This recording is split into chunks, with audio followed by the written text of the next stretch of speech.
Adekis na nesage unto kare lukumde dopea kaisara nukanyape osode to kare lukumde dopea kwa takanyango na kaisa kenyango nukanyape ai topolori kwa pia Adekis na polo nenya rekalo ngwa referral hospital na dijana kin district na kerelo teso karada kwa nepolo re namba lo itunga lueja na kina Adekis na asala kenamba lo aduke na ikote nepenen iborete delo imurok. When you move around the hospital, some of the buildings have been condemned, like the medical ward. We don't have any medical ward in Soroti Regional Referral Hospital. We don't have an accident and emergency unit there in that hospital. We don't have an area for isolation. If we get a patient with Ebola now, even COVID, we have to scratch our heads. Guest of honor, it's clear that working space is inadequate.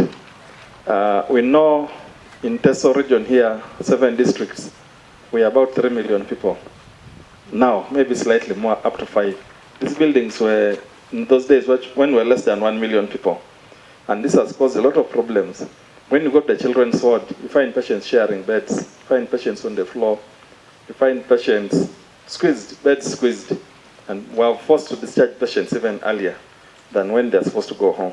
Abala ebe yaskesi kede apiria ntuna yana kini konye Adidingu na Adekis nesitaka dikitikesi konye tikorai ojapa ke na epol abala dokte podo ebe perote kesi tikarada aijenge tao kai juli ngalur. In the last 3 or 4 years, Soroti Regional Referral Hospital has stood out in this country as a center of excellence in managing COVID, in the training of interns, in the maiden separation of the Siamese twins. We have the people who can teach, we have the people who can operate, we have the people who can do research, but there is no space to do all that.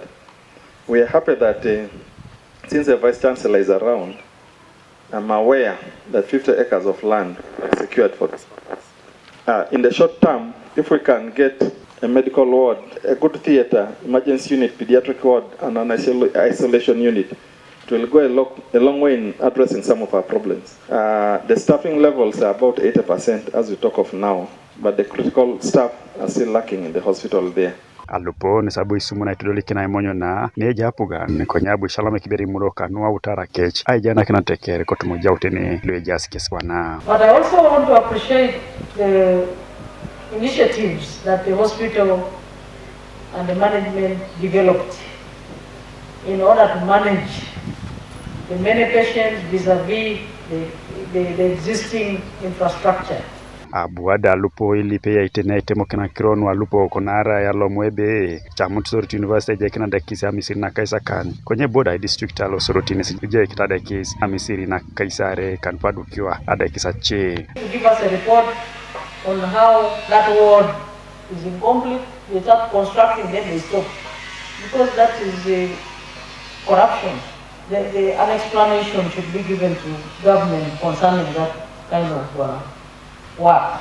So in all departments of hospital, especially those that require high technology, I request that you have spare parts in the store, so that when something breaks down, you replace it immediately. I know that sometimes government can be financially constrained, but you budget in every financial year, and we shall check why resources up to now for this quarter have not been received by the hospital.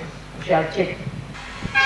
Since we have discovered that the oxygen plant needs that spare part, we shall take it upon ourselves to ensure that the spare part is procured as a matter of urgency.